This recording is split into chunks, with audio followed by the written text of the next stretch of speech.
মঙ্গলদৈস্থিত Gurukul group of educational উইংছৰ science and innovation fair ২৫-২৬ অনুষ্ঠিত।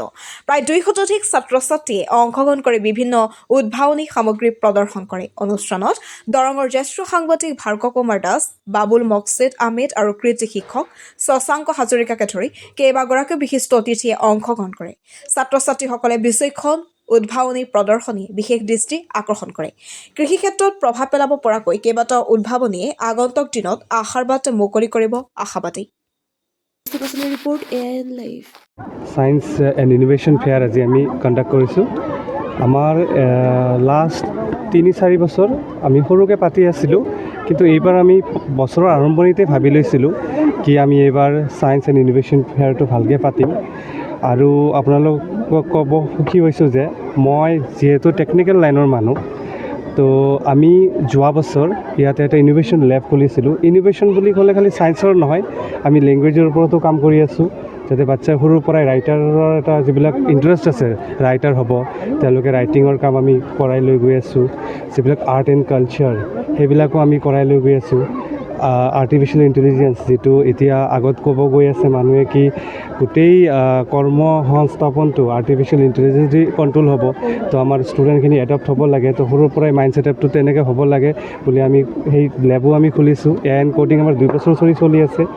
আৰু শ্বৰ্ট ফিল্ম, মানে যিটো মুভি ডাইৰেক্টৰ, আমাৰ নৰ্থ ইষ্টৰ পৰা ধৰক নেশ্যনেল লেভেলৰ মুভি ডাইৰেক্টৰ বা তেনেকুৱা ধৰণৰ অলপ কম, আমি সেইটোৰ ওপৰত আমি কাম কৰিছোঁ। 4টা ফিল্ড লৈ আমি কাম কৰি আছোঁ।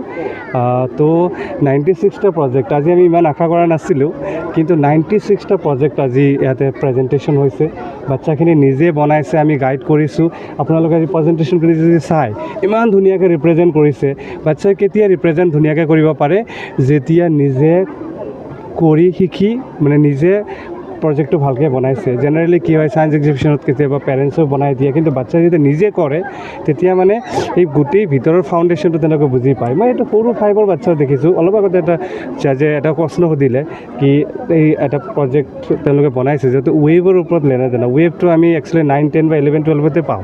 তেতিয়া সুধিছে প্ৰশ্ন, লাইট ৱেভ আৰু ছাউণ্ড ৱেভৰ মাজত স্পীডটো কোনটো? তো লাইট ৱেভ বুলি কৈছে, ইমান ধুনীয়া। তো ক্লাছ 12ৰ তো কি হয়, এক্সপিৰিয়েঞ্চিয়েল লাৰ্ণিং, নতুন এডুকেশ্যন পলিচিত আপোনাৰ এক্সপিৰিয়েঞ্চিয়েল লাৰ্ণিঙৰ ওপৰত গুৰুত্ব দি আছে, যিটো আমাৰ এতিয়া ইণ্ডিয়াত আহিছে।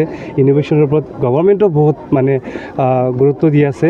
তো বিকশিত ভাৰত বুলি গভৰ্ণমেণ্ট অফ ইণ্ডিয়া এটা স্কিম ওলাইছে কি বাচ্চাই প্ৰজেক্ট বনাই আপলোড কৰিব লাগে। এই আজি 2-3 মাহ আগতে আপলোডিং হৈছে। মেক্সিমাম কিজানি প্ৰজেক্ট এই ডিষ্ট্ৰিক্টৰ পৰা বা এই ষ্টেটৰ পৰা আমাৰ হৈছে। ফাইনেল ৰিজাল্টটো হোৱা নাই, কিন্তু আমি খবৰটো পাইছোঁ। আৰু এটা ৱৰ্ল্ড ইনোভেশ্যন ফাউণ্ডেশ্যনত কেইটামান বাচ্চাই পাৰ্টিচিপেট কৰিছিলে। তো আমাৰ এজন ষ্টুডেণ্ট, ক্লাছ 6ৰ ষ্টুডেণ্ট, আপোনাৰ ষ্টেট ৰেংক 1 পাইছে আৰু নেশ্যনেল ৰেংক 12 পাইছে। এতিয়া ফাইনেল ছিলেকশ্যনটো পুনেত হ'ব। তো এই মনোভাৱটো আহিছে অলপ আমাৰ বাচ্ছাৰ মাজত। আমিও চেষ্টা কৰিছোঁ। আমাৰ টিচাৰখিনিও, অন্যাস্যা বৰা ক্লাছ 6ৰ ষ্টুডেণ্ট, তেওঁ ষ্টেট ৰেংক 1 ইনোভেশ্যন হেৰিত। আৰু আমাৰ এইবাৰ আমি এতিয়া কনষ্ট্ৰাকশ্যন কৰিছোঁ। আমাৰ অলৰেডি লেব আগৰ পৰাই আছে, কিন্তু ইনোভেশ্যন লেবটো অলপমান আমি ডাঙৰকৈ বনাইছোঁ। 12,000 নহয় 1200 স্কুৱাৰ ফুটৰ ওপৰত এটা আমি লেব খুলিছোঁ, যাতে বাচ্চাই তাতে আমি প্ৰত্যেক সপ্তাহত 3টাকৈ এক্সট্ৰা লেব আমি ক্লাছ কৰাম, য'ত বাচ্চাই নিজৰ আইডিয়াবিলাক ডেভেলপ কৰিব পাৰিব। আমাৰ কি হয়, মই আৰু এটা বস্তু কওঁ, আমাৰ ইয়াতে ৰিচাৰ্চৰ যিটো কামবিলাক আৰম্ভ হয় মাষ্টাৰ ডিগ্ৰী বা একদম PhD লেভেলত, তো তেতিয়ালৈ মানুহৰ কেপাচিটিটো কমি যায়, বাচ্চাৰ কেপাচিটিটো কমি যায়। তো ৰিচাৰ্চৰ অলপ কাম যদি সৰুৰ পৰাই কৰে, তেওঁলোকৰ মাইণ্ড ছেটআপটো মানে বহুত ষ্ট্ৰং হয়। মই এইটো ষ্ট্ৰংলি ফিল কৰিছোঁ, যিহেতু ময়ো টেকনিকেল লাইনৰ মানুহ। তো আমি ট্ৰাই কৰি আছোঁ।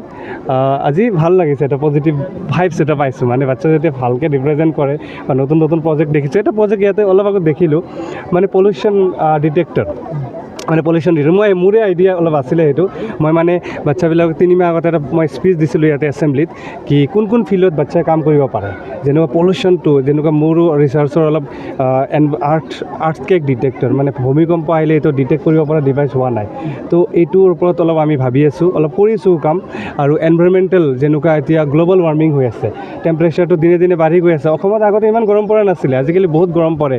বা ক্লাইমেটৰ চেঞ্জেছটো বহুত বেয়াকৈ হৈছে। তাৰ ওপৰত আমি বাচ্চাক মটিভেট কৰিছিলোঁ কি এইবিলাক প্ৰব্লেম আমাৰ এইবিলাক ছল্ভ কৰিব লাগিব, আমাৰ চাইণ্টিষ্টে লাগিব, বা এইখিনিত পানীৰ কাৰণে কিছুমান মানুহৰ বহুত কেঞ্চাৰ ভুগি আছে আপোনাৰ পাতি দৰং এৰিয়াত, সেই প্ৰব্লেমটো আমি অলপ ইয়াতে ডিছকাশ্যন কৰিছোঁ।